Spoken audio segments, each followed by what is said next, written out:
When life happens, plans need to change. Shaping Change, hosted by certified financial planner Ross Marino, is dedicated to helping financial advisors better serve their clients when life takes those unexpected turns. Welcome to the Shaping Change Show. Today, I am joined by Reese Harper, CEO of Elements and founder of Dentists for Advisors. Hello, Reese. Hey, how's it going, Ross? Good to see you again, man. I hope a life in Wilmington's treating you well today. It sure is. Last night I was actually at a concert, so I'm a little hungover, which is only based on my age because all I drank was water.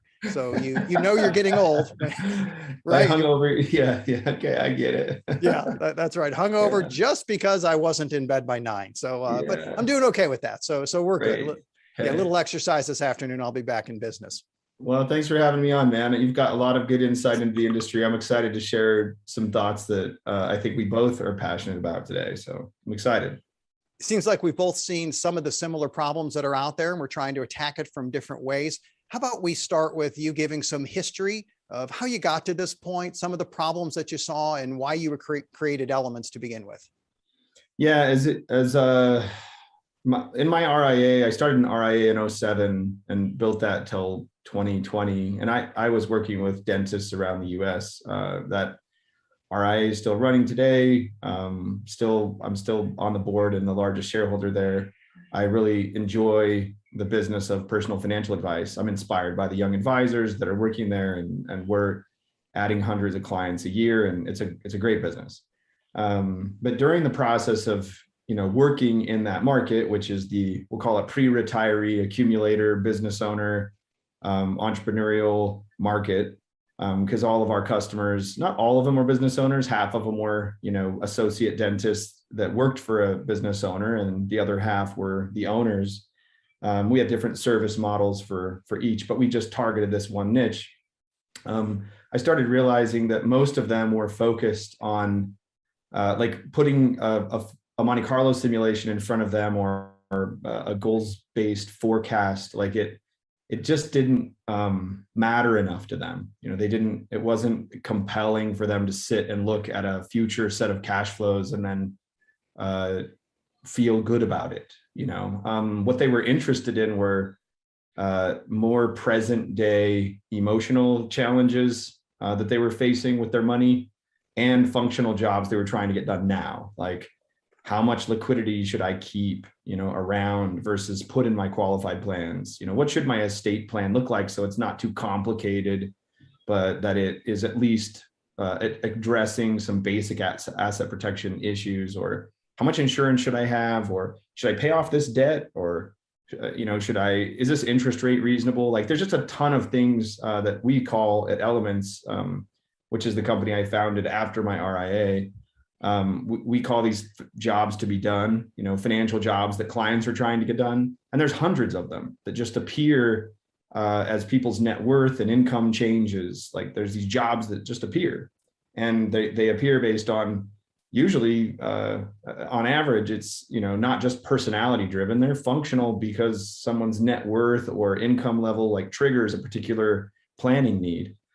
And the current software market, was really only addressing one problem, one job to be done, which was when you get really close to retirement, or are in retirement, and you want to get hyper precise with modeling your cash flow. They're very good at that. But turns out that those tools were built for advisors, not for the client, and these tools originated, in the early 2000s, when the game that advisors were playing then was stealing assets from other advisors. Like, how am I going to get someone to switch? And so you have detailed performance calculations and because, if I show 8.24% return, then I'm going to beat the other guy's historical IRR that's shown in the client's performance report. And I'll show my client how I can even do better. Look, you idiot, you've been at a 60-40 portfolio. If we put you at a 70-30 portfolio, we are going to crush it, and you'll have $2 million more. And then the clients, we couldn't get people to switch because people love their people so much. Yeah. They stay with their advisors. So these tools were I think the origin really was, how do we get people to switch and bring their money to us? And they were less about emotional, like living in the present moment, enjoying life, like life planning, George Kinder-esque, or, Amy Mullen stuff at Money Quotient, or stuff that you talk about, Ross. It's these like life planning issues that are so important psychologically to people's well-being. Those were not part of what the software was designed to help support. And so I started like building a planning process in my RIA to address these emotional needs and the functional jobs, and have the conversation always be focused on today as opposed to the future. And then using some simple ratios to paint a picture of the future that isn't super concrete, so people don't get too indexed on precision. So for example, one of the indicators we use is called total term, and it's net worth divided by current annual spending. And we say, hey, nice. When that score is, big enough, like maybe in the 20s or in the 30s, that's going to be like quite a bit of money. And we could start talking about, whether work is optional.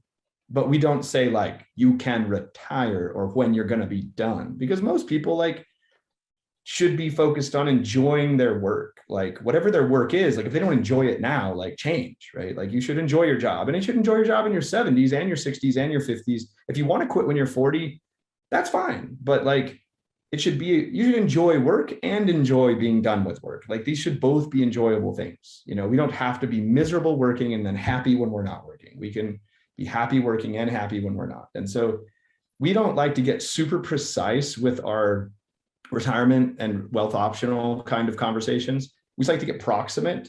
And then once we get out to that place and the job comes up where you have to say, I've got to be super precise now. Well, we can do that on the back end. Like we have the tools to be able to do that. But to show the client a hyper precise picture of the future that is wrong the minute they walk out of the office, to me is just like, it's the wrong message that we're sending. And so Elements was born inside of this RIA, working with accumulators that are looking at their future, trying to paint a picture of what things are important, the rate at which they save money, the rate at which they spend money. So we take all of their cash flow and their asset mix and their risk profile and their, insurance and estate issues. And we just say, here's some key indicators that tell us if you're doing well in this area, and we're going to track them over time. And then the pace at which you're moving, the pace of your progress, will trigger us to decide if we need to make adjustments. But this is about monitoring progress and change. It's not about painting a picture of the future, selling you on that future, and then having you pay us for a plan. This is about engaging us as your advisor and in an ongoing process that can be paid for through a subscription or through AUM. And then we will, carry this to the finish line. So basically, Ross, if I were to sum up how Elements was born, it was born inside of this problem, right? And we found that it was better to focus on the present moment, focus on the current behavioral change that would optimize the future. Because I think people generally want to just feel good now. And that's what they want. They want to feel good now. And sometimes that involves painting a little bit of a picture of the future. But it rarely involves painting a hyper precise view of the future. And I think sometimes when we're too precise about the future, it makes people be too comfortable in the present about their current behaviors. And then we lose the control of that behavioral change that we want to affect, right? If you model that someone's at a 98% complete rate on their Monte Carlo forecast, that might be true. But if that person has a 5% gross savings rate on their income, I still don't know if that's an appropriate savings rate for someone making, let's say, $250,000 a year. Now, if they're making $100,000 a year and they have a 5% savings rate, maybe I'm fine, and maybe I'm happy with that based on the fact they got 5 kids or something. But every person has scores that if we had enough data in the industry, which we don't yet. I mean, I've got nearly 1,000 samples now of endpoint data, and in Elements, we're trying to aggregate all of this data to create benchmarks and comparisons and ratios that actually can set some standards for the industry that we haven't had before. Like, what should a savings rate be for someone who makes 100,000? across 600 samples, what's the bell curve? What's the median? Where are the fringes? What factors affect savings rates? Is it state? Is it family size? Is it debt to income ratio? What should someone's mortgage debt to income really be in order to have a savings rate that's optimal? There's just so many things that we could do to actually give advice that affected positive change, but we're doing a lot of forecasting and investment modeling, and that's just not where we can actually have the greatest effect. So anyway. So I've seen a lot of people transition to retirement. This would be clients, people around me. Even as they go into the retirement, this is an incredibly short-term time frame, meaning I'm about to retire or I just retired and here's what I want to do. So it's not even a long-term goal. It's here's what I want to do. And then 6 to 12 months later, we find out that actually wasn't what they wanted to do. Changes. So, right. How on earth do I, as a financial planner, have this conversation of 20 years from now, try to paint a picture when even the people that are right in the middle of that next stage, that goal, I'm going to retire and do X, to a certain extent, they're not even qualified to say what they're going to enjoy doing 6, 12 months down the road. How on earth can I do that for somebody 20 years from retirement? Precisely. And I use our system in retirement. We have a lot of dentists in retirement as well. And I still use elements in retirement for that same reason.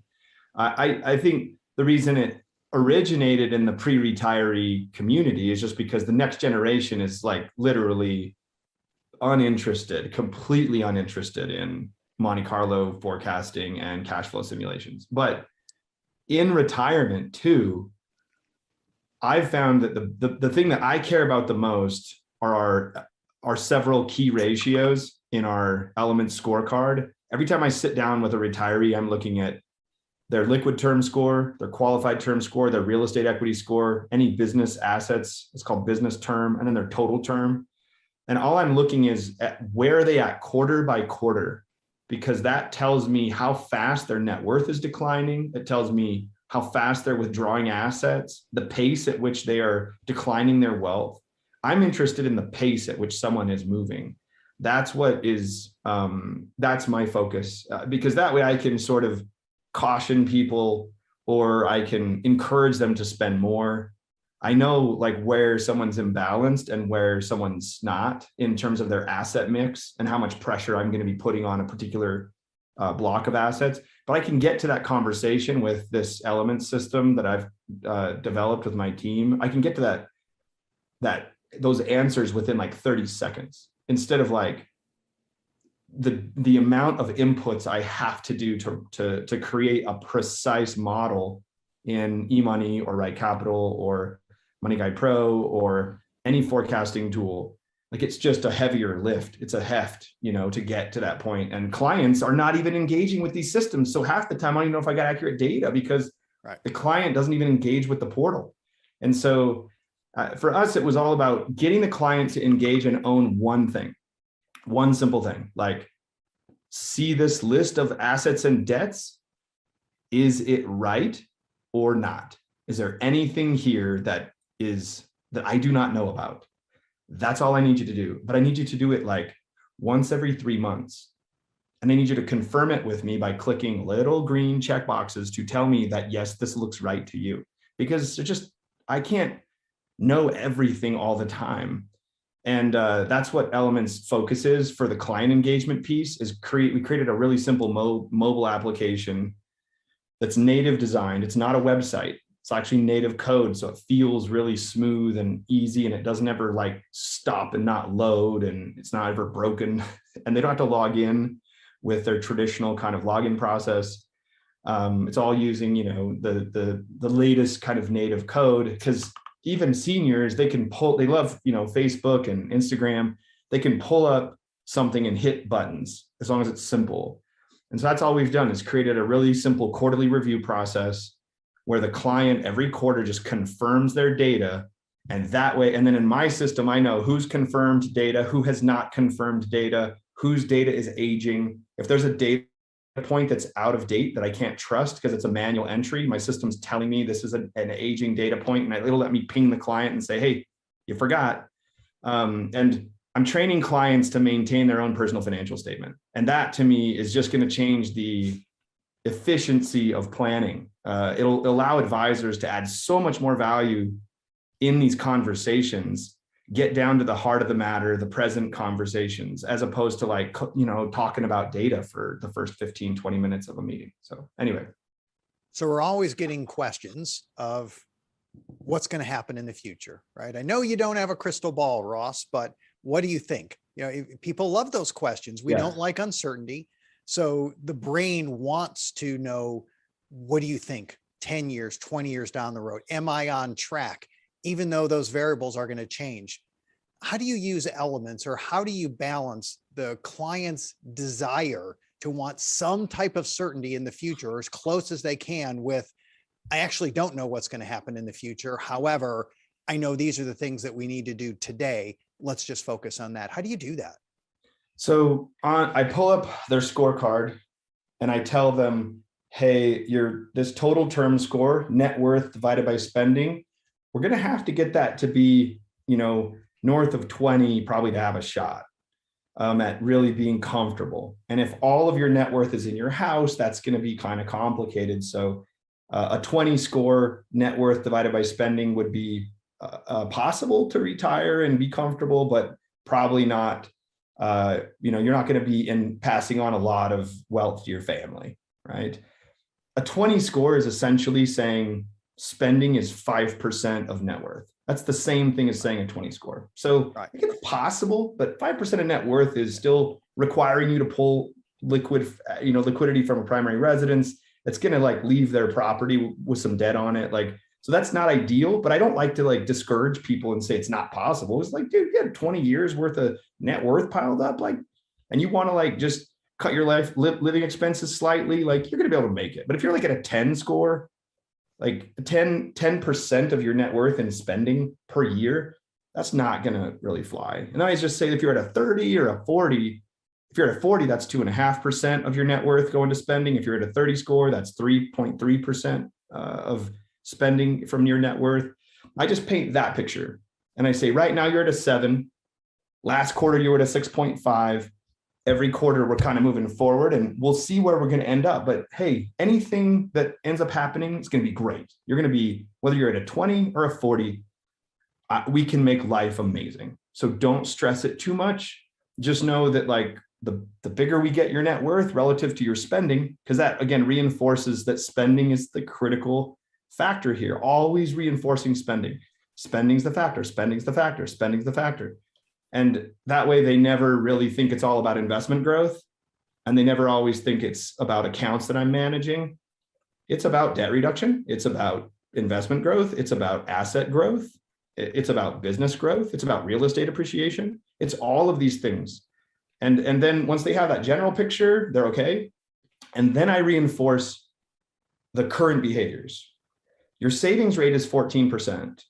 For someone making $300,000 a year, I typically see someone at 21 to 22% of gross income. That means we need to increase your savings deposits by $1,500 a month in order to be at our median client average. I have 400 samples to look at here, and I know that you're below the median by 6%. You don't have to increase it, but the likelihood of you being at an early retirement at your current savings rate is somewhat low, given the fact that everyone else savings rate is 21. Whatever else the middle of the pack is doing, you're not. So do you want to increase that, or are you comfortable with just the risk that puts on your future? And they say whatever they want to say. I really don't care, Reese. I'm living in the present moment, and I don't really care when I retire. Okay, that's fine. Or yeah, I want to beat everybody. How much would it take me to go to 22%? Right? And overachievers. Yeah. And then I'm telling you, Ross, this is what works, man. People don't care about financial planning. They don't care. But they do care about being compared to their friends. They care about keeping up with the Joneses. Yeah. So what am I doing? I'm giving them keeping up with the Joneses, but I'm giving them the things that they should be keeping up with. Your savings rate, your burn rate, your debt to income ratio, your liquidity, your qualified term, your total term. These are the things you should be keeping up with the Joneses on, not the size of the house. Now, will I compare your house to other people's houses in the database and say, hey, for someone at 27, you have 2 homes and your house is, 40% more expensive than anyone else in the database. Like, yeah, if I had to do that to help them see, and I don't want to be the bad guy. I don't want to be like the subjective bad guy that's like, well, it's just my opinion that you're not saving enough. That was never like motivating enough for my customers. They always wanted to know, well, what's Tom doing? And I'm like, well, I can't tell you what Tom's doing, but I do have a sample that Tom is included in. And here is a data set. Both you have to opt in to be included in that data set, but I'm going to now show you how Tom is doing on average, not specifically, but on average. And then they can say, well, whatever Tom's doing, I want to beat him. And then that's just a way we get positive behavioral change. So if you run an ad on the internet today and say, like, especially if you have a niche market. I mean, if you have a niche market and you can say like, I can show you what other people just like you are doing because I'm dentist advisors. I mean, it's just like, it's a feeding frenzy for onboarding, man. And that's the ticket. Like that's how we get the population to actually care about financial planning. They will not care if we talk about it in holistic health terms. They don't care about that. I mean, they do, but I care about that deeply. Like this whole thing for me is about holistic wellness ultimately, but they only care about a couple things. And one of the things they care about is how am I really doing compared to other people? And am I doing good enough? Am I doing good enough? And so we have to reinforce that with some benchmarking and some data, or we're not going to get positive change. So think about elements as a scorecard for your client that then gets compared to everyone else's scorecard. And then you as an advisor can rank and compile and contrast. We're not going to put the scores in front of the client. We're only going to put the scores in front of the advisor. And then the advisor can determine how to translate that to the client through some PDF reports and some nice, visuals. I think shouting too loud the benchmark comparisons to the client will result in some bad takeaways, negative emotions, not being able to interpret the information properly. Like maybe a higher savings rate's not appropriate for a given person. Like maybe they should be below the median, given a set of circumstances that are more appropriate for their goals. But I'm going to give you the data, the advisor, and I want you to be able to be empowered with data. So if you work with a dentist and you live in Wilmington, North Carolina, and you want to compare your dentist to my dentist at Dentist Advisors, now you have, 500 plus samples that probably really line up really close to your demographic. And you can say, well, I'm going to go deeper than dentists. I'm going to go dentists plus dentists that make 200 to 220 a year, because this guy makes 220. And people that are 36 and people with 2 kids. Are there anyone in the database? Well, that might take the sample size down to like 30. But that is really powerful to be able to like advise someone on their exact situation with people just like them and say, I think, of course, your personal goals are always going to trump it. Okay. Of course, your personal goals are going to trump anything that anyone else is doing. We want to focus on the client. But how can you motivate behavioral change if you don't have any evidence to show the person that to help motivate their change? If it's just your opinion, they're just not going to follow that with the same amount of fidelity. So I saw Dentist Advisors clients on average go from a gross savings rate that was in the low teens, 14%, roughly on average, which is still pretty good to get your entire clientele to have a 14% savings rate. I saw that climb to north of 21%. And that was just really over several years of just reinforcing benchmark comparisons. So I don't feel like I'm not trying to manipulate people. I'm just trying to light up the part of their brain that gets them motivated to make change. And I think it's a worthwhile exercise. Well, you're answering a question that people have, and they can give their disclaimer. The disclaimer I'll give you up front, which is, people are unique. I'm unique. I'm not like everybody else. They're not like me. However, I need to know, Reese, what people like me are doing in general, right? Yes. So I do want to know a benchmark. And yes, I have extenuating circumstances. So my savings rate might be a little lower right now, but at least I understand that. And I'm okay with that, as opposed to feeling guilty for some reason because I'm not at that average savings rate. What are other people doing? So I think it's a great talking point. Let's pivot that into the situations we come into. So our practice is a Shaping Change practice. A lot of advisors, if they're getting referrals, it's because life happened. Something happened in someone's life. There is a life event. Life happened. Plans need to change. They reach out to a financial planner for a financial advisor. This is so focused on today. It seems like a perfect fit for that type of world. Tell me how you would leverage elements in a transition type practice where life happened, plans need to change, and the client's thinking, now what? Yeah. Well, first thing I do is I want to educate the client on the things that matter. So I educate them on the scorecard and these key indicators, so I'll invite them in with a mobile app. Even before they become a customer, I have them just pre-fill out their data slightly during the onboarding sequence. They just hit a plus button and it adds net worth items and it starts calculating the scores and they start seeing their scores populate and light up. I've told them, I'm going to look at this scorecard. I'm going to analyze where I think you're at overall from a financial health perspective, because I've seen hundreds of people like you, and I know what balanced looks like. I know what maybe a challenging circumstance looks like. I know what cash flow should look like and not look like. And I know where, what wealth looks like and what lack of wealth looks like. And so the client's then expecting to get some kind of scorecard, some grade, I'm an A here, I'm a B here, I'm a C here, or I'm a D here. And then once I get them into the system and they get their scorecard populated, then I'm developing an initial plan, I'm making recommendations, and then I'm monitoring each of those elements on a regular basis.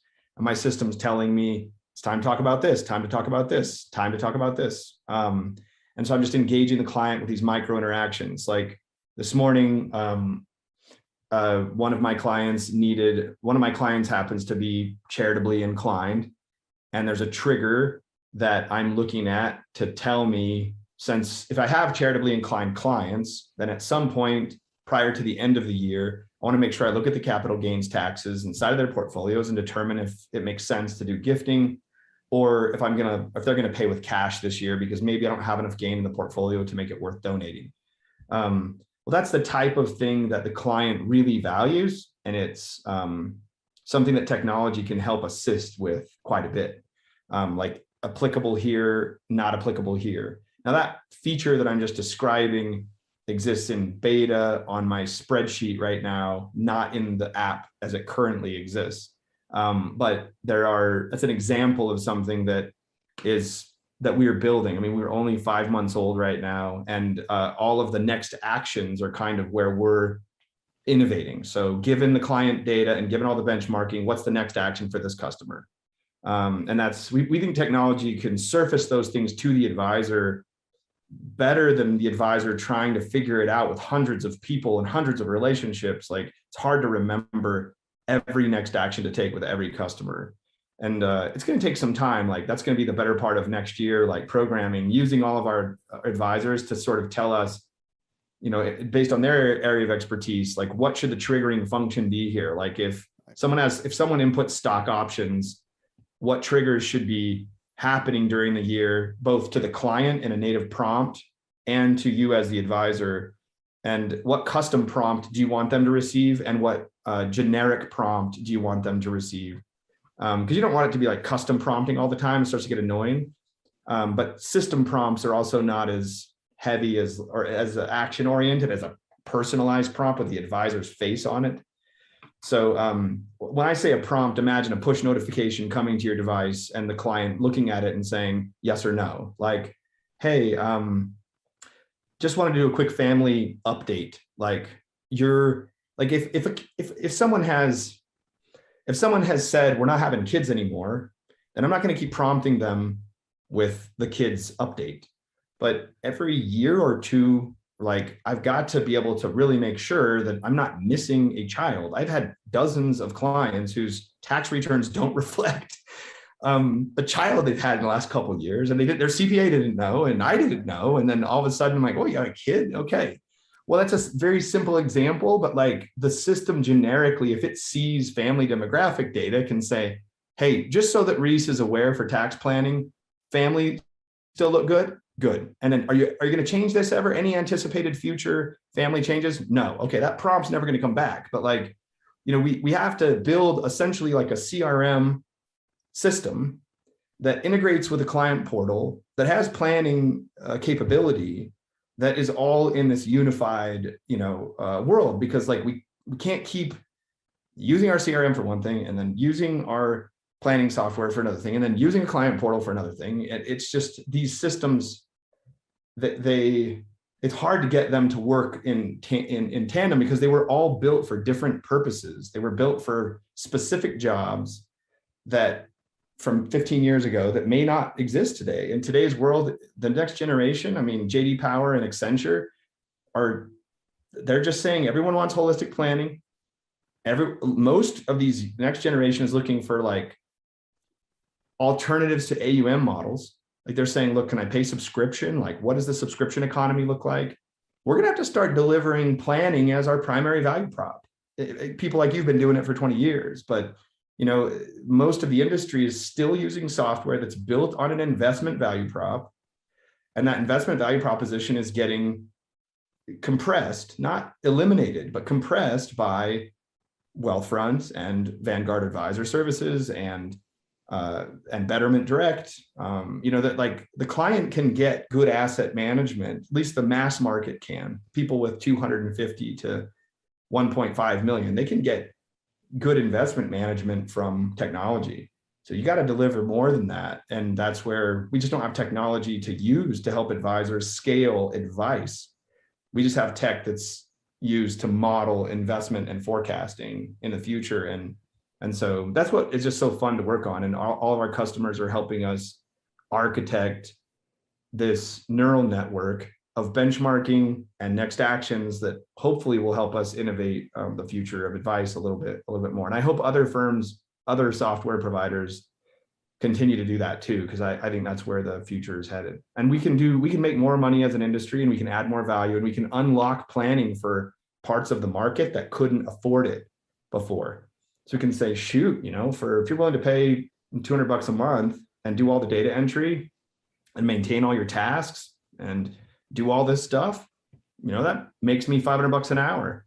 So I'll interact with you through our system. And hey, if you want access to private like wealth management, it's an AUM fee, and we'll eventually wipe out your subscription fee. And now you're going to qualify for even more services. There's just ways to get down market if we can get technology to do some of the dirty work.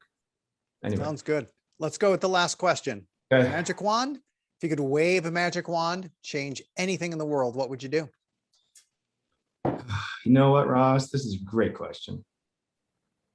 I would probably magically give everyone the ability to be able to have a conversation as opposed to a debate. I would want humans to be able to listen and love instead of argue their point. Be more open, right? And be less judgmental. If people could learn to have a conversation instead of have a debate, instead of like proving their point, but just learning and listening, I think we would probably have a lot less violence and warfare, and it would result in a lot better world that would solve problems faster, and we would get to places a lot quicker. So I'd probably say teach people the ability to have a conversation and listen, understand versus judge and argue their point and debate. So we don't have that skill very well right now in our government. We don't have it very well in our communities, in our, even in our spiritual communities. We're kind of, it's still like us versus them. We're all in tribes in some way. And I would think that would be like a pretty healing, and it would accomplish a lot. And I know a close second would be, solving some global disease, or, but I would pick the conversation side, because I think that will actually save more things if we could learn to do that. So it's my thought. Great way to finish. Reese, thanks so much for being on the show today. Thanks, Ross. Thank you for listening to Shaping Change with Ross Marino. This show is for general information purposes only and is not intended to provide recommendations or advice. Speak with a legal, tax, or financial advisor before making any decisions. Past performance references are historical and do not guarantee future results. Visit rlsummit.com to learn more.